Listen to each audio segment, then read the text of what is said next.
पाठ पढ़ेंगे। तो बच्चों, पाठ पढ़ाने से पहले आपको थोड़ी जानकारी हिमालय के बारे में भी जानकारी प्राप्त करनी चाहिए।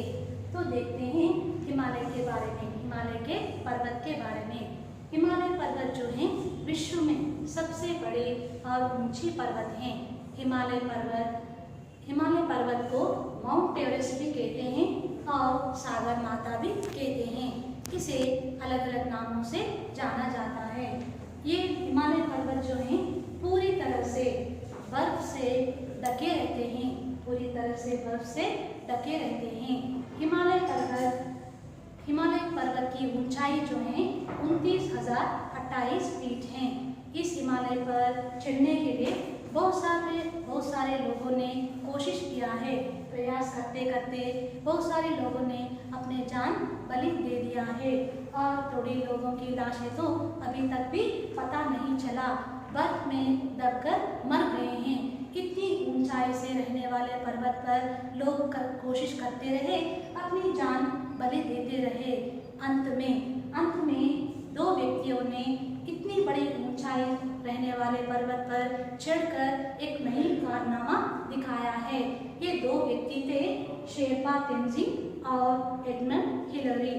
शेरपा तेंजिंग जो हैं ये नेपाल के व्यक्ति हैं और एडमंड हिलरी जो हैं ये न्यूजीलैंड के व्यक्ति हैं। इन दोनों ने ये इतनी बड़ी साहस करके अपनी सफलता प्राप्त किया है।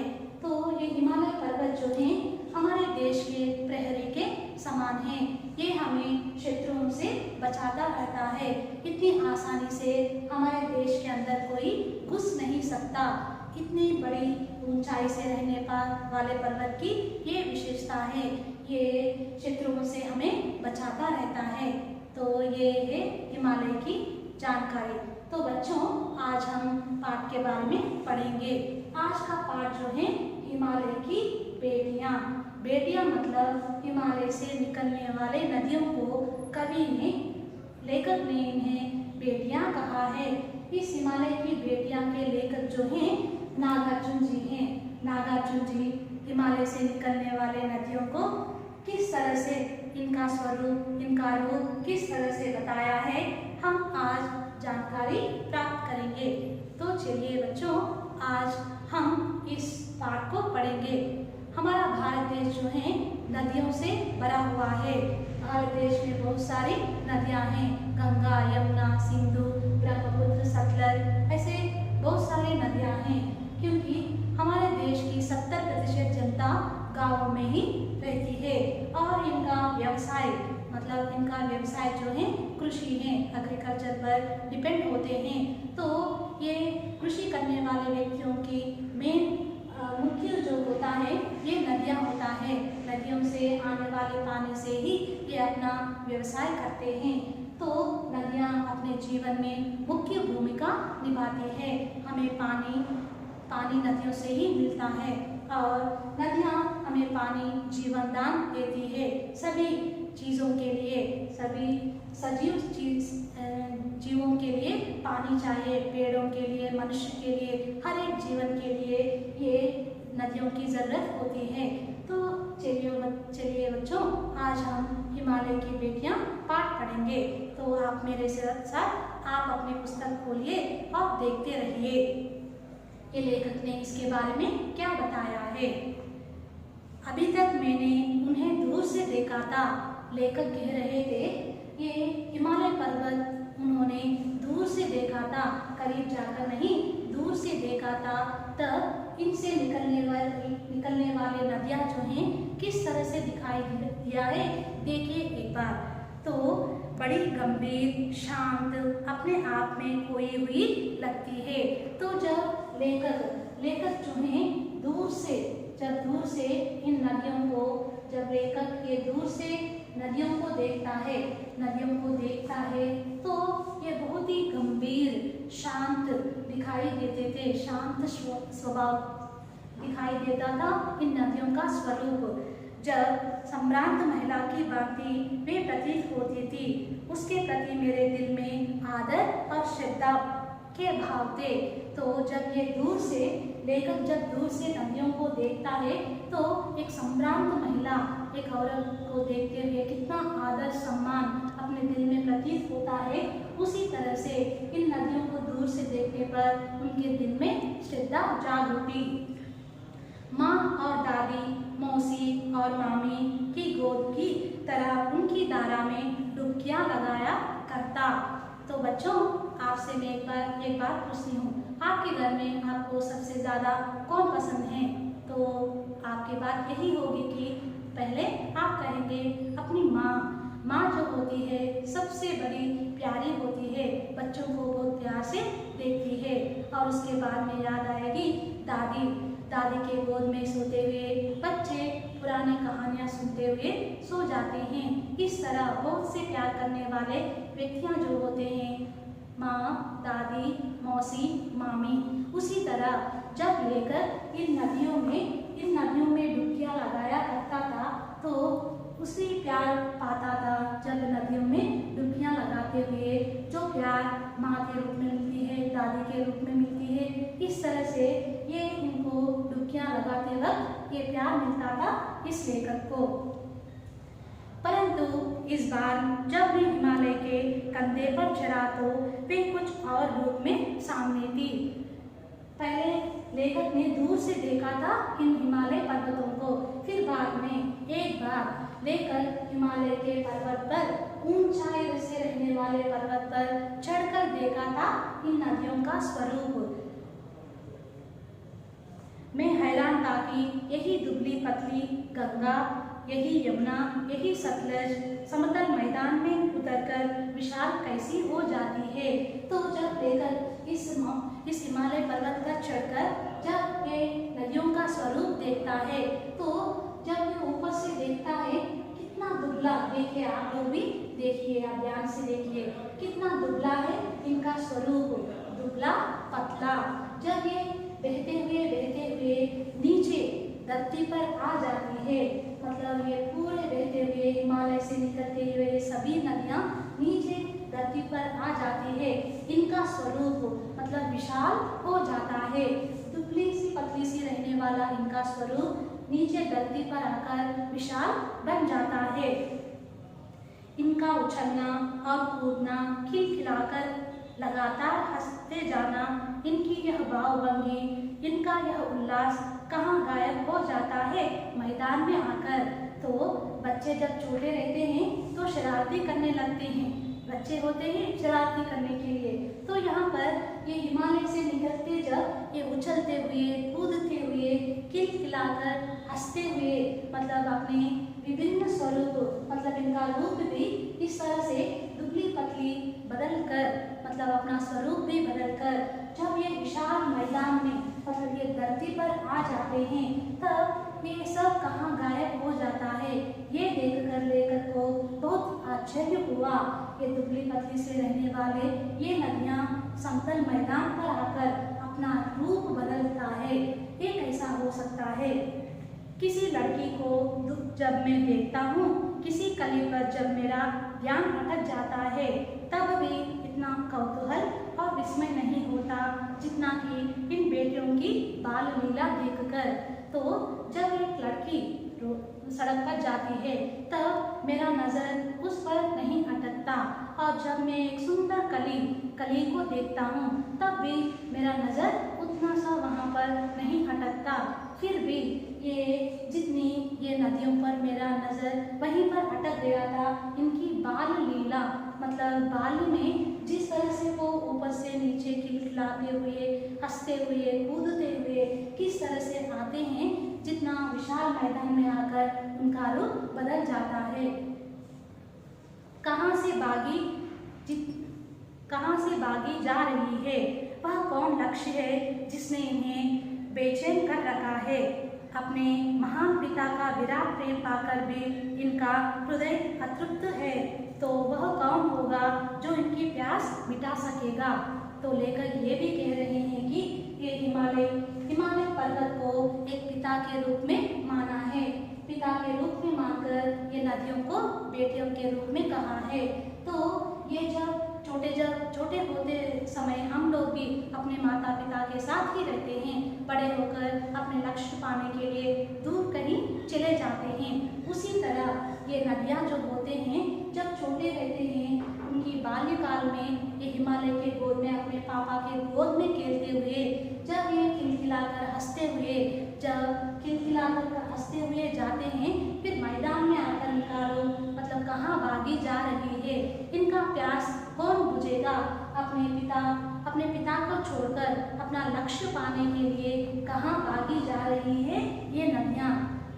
अंत में इनका लक्ष्य क्या होगा, कहाँ जाकर इनका मिलन होगा। बर्फ जली नंगी पहाड़ियाँ, छोटे छोटे पौधों से भरी घाटियाँ, बंधुर आदित्यकाएँ, सरसब्ज उपत्यकाएँ, ऐसा है इनका लीला निकेतन। मतलब ये जब हिमालय से निकलते हैं तब बीच में आने वाले सभी पत्थरों को, बड़े बड़े पत्थरों को छोड़कर और बीच में आने वाले सभी, रास्ते में अटकने वाले सभी चीज़ों को छोड़कर ये कहीं भागी जा रही है। और इनका लक्ष्य, आखिर में इनका लक्ष्य क्या है, बीच में आने वाले गुफाओं को भी छोड़कर ये कहीं भागी जा रही है। खेलते खेलते जब ये जरा दूर निकल जाती है तो देवदार, चीड़, सरो, चिनार, सफेदा, कैल वे जंगलों में पहुंचकर शायद इन्हें बीती बातें याद करने का मौका मिल जाता होगा। तो देखिए बच्चों, यहाँ पर निकलने वाले नदियाँ जो हैं, ये पर्वत पर, इतनी ऊंचाई से रहने वाले पर्वत पर बड़े बड़े पेड़ भी रहते हैं। चीड़, कैल, देवदार ऐसे बड़े बड़े वृक्ष भी होते हैं। मतलब बीच में आने वाले इन वृक्षों को छूते हुए कहीं भागी जा रही है अपने पिता को छोड़कर। बच्चों, एक लड़की जो होती है अपने माँ बाप के साथ रहती है, फिर बाद में बड़े होने के बाद उनकी शादी भी करनी पड़ती है, तो अपने साथ में रहने वाले सभी संबंधों को छोड़कर, अपने भाई को, बहन को, माता पिता को छोड़कर जाना पड़ता है। अपनी यादें पूरे उनके साथ ले जाती है। उसी तरह से एक लड़की किस तरह से अपने यादों को ले जाती है, उसी तरह हिमालय से निकलने वाले, हिमालय की गोद से निकलने वाले नदियाँ जो हैं, ये सभी मतलब बीच में आने वाले इन पत्थरों को, इन पेड़ों को टकराते हुए, खिलखिलाते हुए, हंसते हुए किस तरह से भागी जा रही हैं। ये यादें सब कुछ छोड़कर कहाँ पर भाग रहे हैं। कौन जाने बूढ़ा हिमालय अपनी इन नटखट नदियों के लिए कितना सिर धुनता होगा। बड़ी बड़ी चोटियों से जाकर पूछिए तो उत्तर में विराट मौन में सिवाया उनके पास और रखा ही क्या है। तो बूढ़ा हिमालय को छोड़कर, हिमालय का पिता माना गया है, तो बूढ़ा हिमालय को छोड़कर ये नदियाँ अपनी उछलते हुए, कूदते हुए कहाँ तक भागी जा रही है। इनका लक्ष्य क्या है, अंत में जाकर यह इनका मिलन कहाँ होना चाहिए। अपने बच्चों को जब अपने गोद से निकलते हुए देखता है तो वो खुश होता है, क्योंकि पिता के साथ जब खेलते रहते हैं वो खुशी खुशी खेलते रहते हैं। तो इसके बाद ये हिमालय के पर्वत से निकलने वाले नदियाँ अपने पिता को छोड़कर किस तरह से भागी जा रही हैं। बूढ़ा हिमालय इन बेटियों को याद करते हुए अब से अपना सिर धुनता रहता होगा। तो ये हिमालय से निकलने वाली नदियाँ जो हैं वो भागते हुए बीच में आने वाले पत्थरों को टकराते हुए विशाल मैदान में आकर, समतल धरातल पर आकर अपना स्वरूप बड़ा कर लेते हैं। इस तरह से लेखक ने इन हिमालय के बेटियों को किस तरह से भागते हुए, अपना स्वरूप बदलते हुए, अपना रूप बदलकर किस तरह से भागते हुए देखता है। तो लेखक के समझ में ये नहीं आ रहा था इनका लक्ष्य क्या है, अंत में ये कहाँ भागी जा रही है, अंत में जाकर इनका मिलन कहाँ होगा। अपने बूढ़े हिमालय को छोड़कर, अपने पिता को छोड़कर कहाँ जा रहे हैं। इस तरह से लेखक इन नदियों से, हिमालय से निकलने वाले नदियों के बारे में सोचता हुआ अपना कल्पना कर रहा है। तो तो हिमालय से निकलने वाले सबसे बड़ी नदियां जो हैं सिंधु और ब्रह्मपुत्र, ये दो महान नदियां हैं। हिमालय से निकलने वाले नदियां सिंधु और ब्रह्मपुत्र हैं। ये ऐसी नदियां हैं इनके पानी जो हैं कभी भी बहते हुए ही रहता है, सूखा नहीं पड़ता है। सिंधु और ब्रह्मपुत्र की नदियां, सिंधु और ब्रह्मपुत्र महान नदियां हैं, सबसे बड़ी नदियां हैं। और ये इनके उपनद भी हैं। सिंधु के 5 उपनद हैं, वो है रावी, सतलज, ब्यास, चेनाब, झेलम। ये 5 सिंधु के उपनद भी कहा जाता है। ये 5 नदियां जो हैं सिंधु से निकलने वाले 5 नदियां जो हैं, ये 5 नदियां पंजाब से निकलती है। पंजाब से निकलते हैं, इसीलिए इस राष्ट्र का नाम पंजाब, पंच मतलब 5 नदियों का, 5 नदियां इस राष्ट्र से ही निकलती है, इसीलिए इसे पंजाब कहा गया है। सिंधु एक महान नदी है और इसके अनेक उपनदियां भी, 5 उपनदियां भी है। यमुना, सरयू, गंडक, कोसी आदि हिमालय की छोटी बड़ी सभी बेटियां आंखों के सामने नाचने लगती है। तो ये 5 उपनदियां भी हैं और इसके साथ साथ और भी छोटी नदियां भी हैं, वो है गंगा, यमुना, ये सभी आप नाम जानते ही हैं। ये सभी नदियां जो हैं हिमालय से ही निकलते हैं। हिमालय के बर्फ जो हैं, बर्फ पिघले हुए बर्फ से ही सिंधु और ब्रह्मपुत्र का उद्गम हुआ है। ये बर्फ जो ढका रहता है, बर्फ से निकलने वाले ये मुख्य नदियां जो हैं सिंधु और ब्रह्मपुत्र। ये ब्रह्मपुत्र नदी भी ये इसके मुख्य नदियां हैं। हिमालय से निकलने वाले नदियों में से 2 मुख्य नदियां सिंधु और ब्रह्मपुत्र हैं। ये बर्फ से ढके हुए, बर्फ से पिघले हुए बर्फ से ही ये सिंधु और ब्रह्मपुत्र का उद्गम हुआ है। और इसके साथ साथ और कई छोटी छोटी नदियां भी हैं, वो है गंगा, यमुना, सतलज, गंडक, कोसी आदि। ऐसे छोटी छोटी नदियां भी इस हिमालय पर्वत से ही निकलती है। हिमालय की छोटी बड़ी सभी बेटियां आंखों के सामने नाचने लगती है। तो हिमालय को यहाँ पर पिता के रूप में माना गया है। हिमालय से निकलने वाले ये सभी नदियां भी नाचते हुए, गाते हुए, खिलखिलाते हुए, हंसते हुए अपने पिता के गोद से निकलने वाली नदियां हैं। वास्तव में सिंधु और ब्रह्मपुत्र स्वयं कुछ नहीं है। दयालु हिमालय के पिघले हुए दिल की एक एक बूंद न जाने कब से इकट्ठा होकर इन 2 महानदों के रूप में समुद्र की ओर प्रवाहित होती रही है। तो ये सिंधु और ब्रह्मपुत्र नदियां जो हैं, ये ऐसी नदियां हैं, मतलब ये हिमालय के बर्फ से पिघले हुए बर्फ से ही सिंधु और ब्रह्मपुत्र नदियां 2 बने हैं। तो इस तरह से हिमालय के गोद से निकलने वाले महान नदियां हैं सिंधु और ब्रह्मपुत्र। दयालु हिमालय के पिघले हुए दिल की एक एक बूंद न जाने कब से इकट्ठा होकर इन महानदों के रूप में समुद्र की ओर प्रवाहित होती रही है।